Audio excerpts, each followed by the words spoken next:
Olá, amigos, muito bem-vindo a mais uma palavra de reflexão do coração de Deus ao teu coração. Para quem está chegando agora, sou o Denilson Silva. Há décadas eu digo: eu quero, eu posso e vou te ajudar através da fé. Antes de eu trazer aqui uma reflexão para esse dia, eu gostaria que você, que ainda não é inscrito aqui nas minhas redes sociais, se inscrevesse, para que você possa receber diariamente uma palavra e uma oração do coração de Deus. A Bíblia diz: nem só de pão viverá o homem. E se a palavra que eu vou entregar agora falar ao teu coração, você deve fazer duas coisas. Salve esse vídeo aí, coloca lá na opção de salvar e comente, coloque nos comentários qual a parte da palavra mais falará ao teu ou falou ao teu coração, tá bom? O recado de hoje está no livro de Ezequiel, capítulo 47, do versículo 1 em diante. Eu vou ler exatamente o versículo 5, somente o versículo 5, que diz assim, Ezequiel 47, 5, e mediu mais 1.000, e era um ribeiro que eu não podia atravessar, porque as águas eram profundas, águas que deviam passar a nado, ribeiros pelas quais eu não podia atravessar. Existe uma expressão que eu costumo dizer, que eu ouvi, não sei de quem exatamente eu ouvi, mas se eu soubesse, com certeza eu daria o crédito. Mas alguém disse assim: quanto mais eu quero de Deus, mais Deus deseja de mim. Isso é a pura verdade. Quanto mais você deseja de Deus, mais Deus espera de você. Há pessoas que estão esperando que Deus se dirija a ele, a ela, com o intuito de socorrê-lo, de ajudá-lo, de abençoar. Para quem é cristão, de trazer um avivamento, para quem está em aperto, em crise, em dificuldade, que o Senhor venha trazer o socorro. Mas a ordem bíblica é: se você se voltar para Deus, Deus se volta para você. Se você pedir, Deus vai lhe entregar. Se você bater, a porta Deus abrirá. Se você buscar, Deus vai fazer a parte dele, fazendo você encontrá-lo. Você percebeu o que eu acabei de falar? Você faz a sua parte para que Deus complemente a parte dele. Algumas pessoas dizem: se Deus me ajudar, eu faço isso. Ora, só o fato de você estar vivo já é a mão de Deus. Só o fato de você respirar, poder se locomover, já é Deus na sua vida. Porém, nesta passagem de Ezequiel 47, ele teve uma revelação, o profeta teve uma revelação, de que havia água saindo do altar. É o verdadeiro avivamento.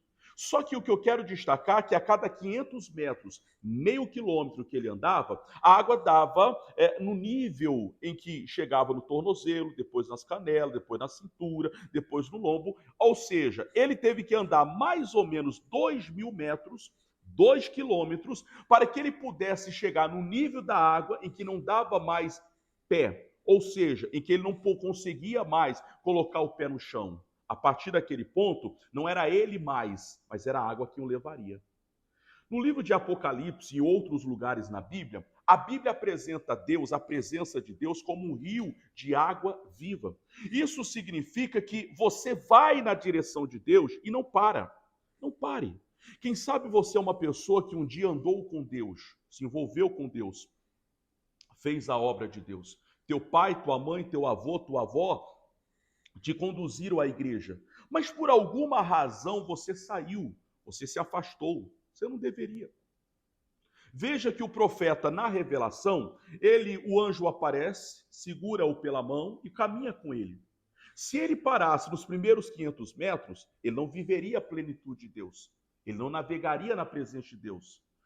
Nos dias de hoje, há uma terminologia, ou seja, há uma expressão chamada avivamento. O verdadeiro avivamento é quando Deus te leva, é quando Deus te conduz, é quando Deus tem a liberdade. E na passagem diz que nos primeiros 500 metros, ele, o profeta, andou na direção do rio. Não é o rio que anda na direção do profeta.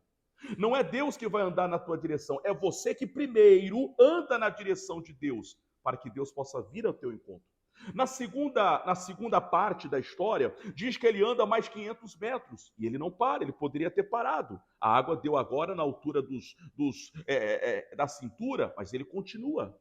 Aí ele continuando, a água agora deu nos ombros, ele poderia ter parado, deu no ombro, ele poderia ter parado, mas ele não parou. O final da história diz, versículo 5, que ele chega no ponto em que ele não tinha condições mais de andar. Agora, daquele ponto para frente, não era mais um profeta, agora seria Deus. Assim é na sua vida. Talvez você já caminhou com Deus, mas em algum momento você parou de caminhar com Deus. Por quê? Pareceu longe demais? Pareceu demorado demais? Pareceu cansativo demais esperar que algo acontecesse, que uma bênção viesse, que um milagre surgisse? O que Deus está dizendo é, à medida em que você caminha, primeiro, você é quem caminha na direção de Deus, você é quem vai na direção de Deus, você é quem busca Deus. Em todos os lugares da Bíblia, a Bíblia expressa essa ordem dos fatores. Eu faço a minha parte, Deus faz a parte dele. Numa certa ocasião, o Jó, ele questionou a Deus. Ele diz, cadê esse Deus? E Deus disse assim, onde você estava quando eu criei todas as coisas? Aí então, Deus respondeu, Jó 41, versículo 11. Jó, quem primeiro me deu para que eu possa retribuir? Você está percebendo que primeiro passo é meu, é seu, é nosso? Depois que você dá o seu passo, Deus dá o passo dele? Segundo pilar, segundo ponto dessa mesma palavra. O que Deus está dizendo para você aqui hoje é que você não pode parar. Não pare porque você já foi longe demais na presença de Deus. Não pare porque você já tem tempo demais dentro de uma igreja. Não pare porque você já orou muito, já se envolveu muito. Ao contrário, continue caminhando até que você se envolva tanto com Deus, que você só consiga continuar a nado. Ou seja, não é mais você que anda, agora é a água que te leva. Deixa Deus te levar, deixa Deus te guiar, deixa Deus te conduzir pela vereda da justiça e abençoar a tua vida no nome de Cristo Jesus. Vamos orar? Querido Deus e maravilhoso Pai, a minha oração agora é por essa pessoa que já caminhou muito com Deus, mas por algumas razões elas pararam, desistiram. Pararam de andar, pararam de caminhar, pararam de se envolver, pararam de crer, pararam de confiar. Mas Deus, o Senhor disse que não é para pararmos, mas essa pessoa parou.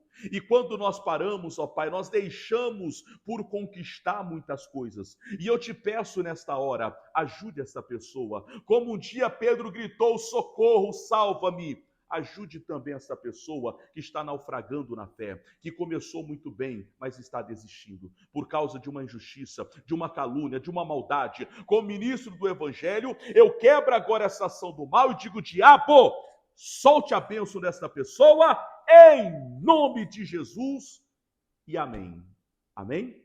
A palavra de hoje é, não pare, continue, prossiga. Você tem um Deus que vai segurar você pela mão. E quanto mais você andar na direção de Deus, mais Deus poderá lhe abençoar. Ok? Vou ficando por aqui. Se alguma coisa do que foi falado fez sentido, falou o teu coração, deixa aí nos comentários. Eu quero ler depois o que é que mais falou o teu coração de tudo isso que foi dito. Tudo bem? E por último, se você não é inscrito aqui na rede social, se inscreva diariamente. Eu tenho postado mensagens para abençoar a sua vida. Que Deus te abençoe. E por último, se essa palavra foi bênção para você, salve esse vídeo aí, tá bom? Para que você possa ver e rever quantas vezes se fizer necessário. Que Deus te abençoe. Com Deus.